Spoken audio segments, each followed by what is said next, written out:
have the capabilities to complete the project. It works like that on every level for every different, not only for construction, for IT, for security. They have contracts for T-shirts.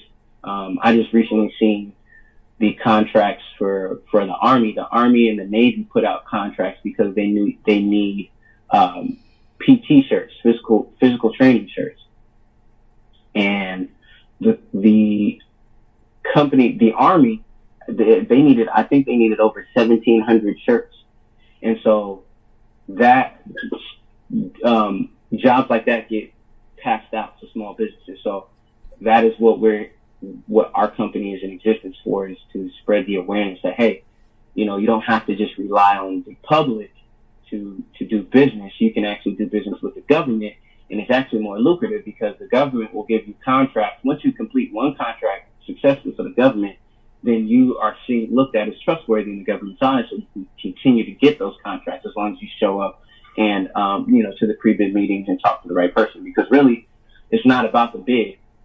The government contracting game, I like to call it, is about people. It's about knowing people, getting in good with people, building a good rapport with people. So the better rapport that you have with people that work in the government, that's their job too. So they just want to make sure that they hire a company that's capable of doing the job, and if that company is reliable, then they have no reason to go anywhere else. So just keep that in mind for the next talk that we're going to have.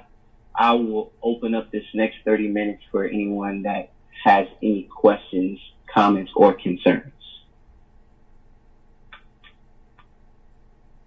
I do have a question. By the way, I worked as a tax preparer for 11 years, and I still have my enrolled agency status. So it's good to hear that you work as a tax preparer. The question I have is, me and my fiance have it set up as a partnership LLC. Would it be better if we set it up as an S corp, or should we wait till it grow a little bit more? So I would say it depends on how you guys. So yes, I would say first of all yes, just because if you want to be protected, then from liability, then yes.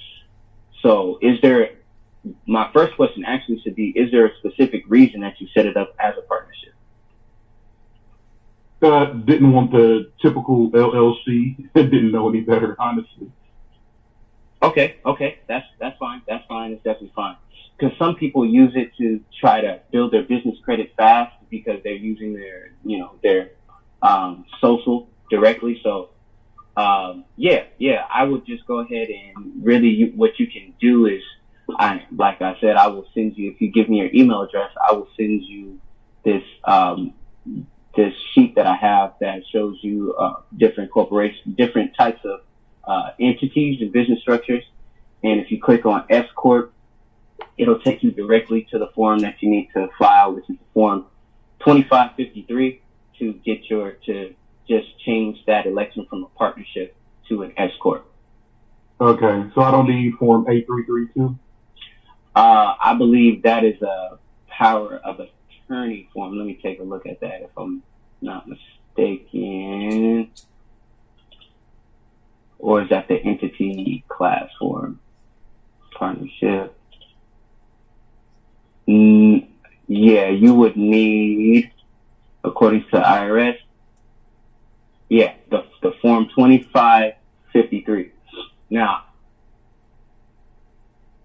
I'm looking at the filing requirements. It doesn't say something about the 8832. That's the entity. I always get confused with those two. So Yeah. I see that one. I see the 8832 eligible entities.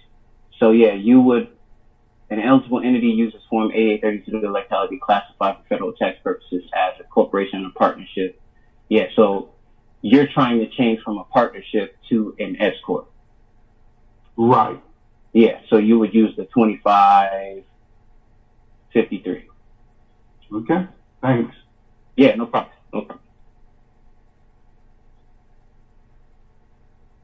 Is there any other questions or comments or concerns? I know it was kind of short today. Imani?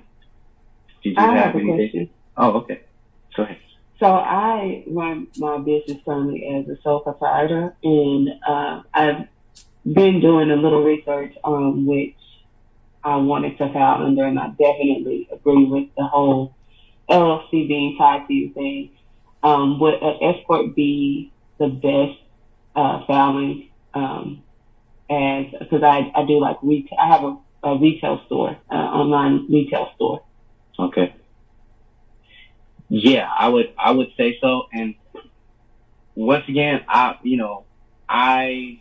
just speaking off my experience and off of things happening in my business and me being protected by, my insurance.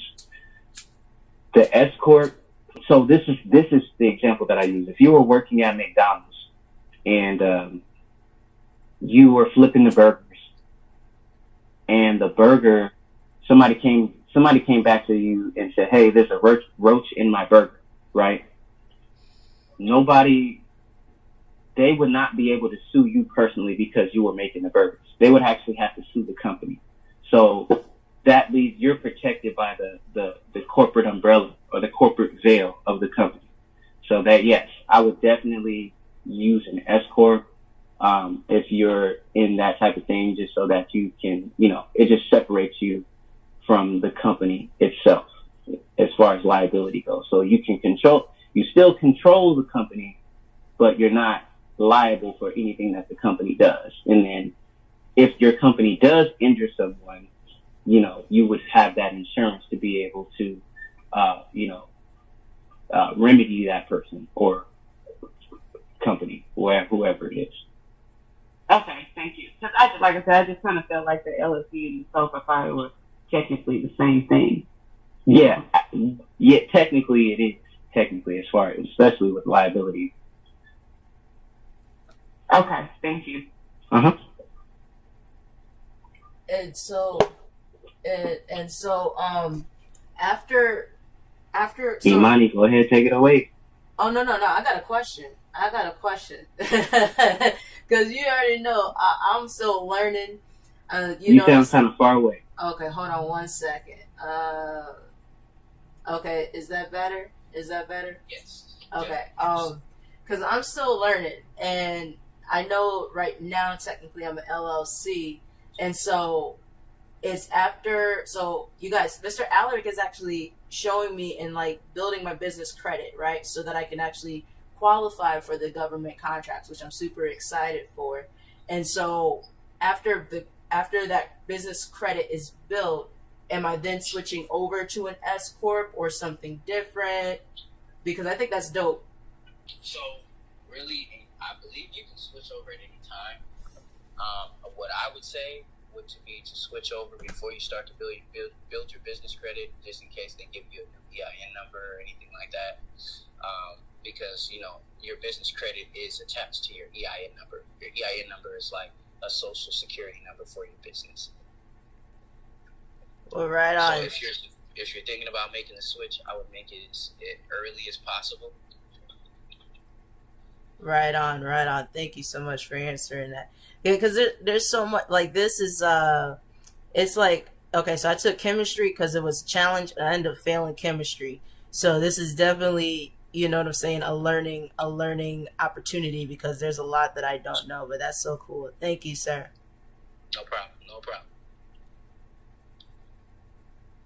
All right, well, that's it for me today. If there's no more questions, please join us for tomorrow. We'll be talking some more about corporations, government contracting, getting deeper into the good stuff. This is just the beginning. We will be here. We're also creating content, so like you guys, the replays will be available definitely in our subscriptions, but we will also make sure that there are some pieces of content, especially important aspects, that people will be able to see for free. But know that every day, especially Tuesday through Thursday specifically, we go into corporations as well, and then Monday through Friday, I'm gonna help you guys with the foundation and with marketing strategies so that you can get ready and prepare to really scale and expand your business. So thank you guys so much for being here. We appreciate you. And if there's no more questions, Pocahontas, thank you for rolling, rocking with us. Know that we'll be here, and I just gave you a follow. So yeah, I hope you guys have a phenomenal day. And if there are no more questions, then Mr. Alaric, it's on you. You know what I'm saying? Close the room, and you guys have a phenomenal day. Thank you for being here. Y'all have a great day as well. All right, you guys have a good day.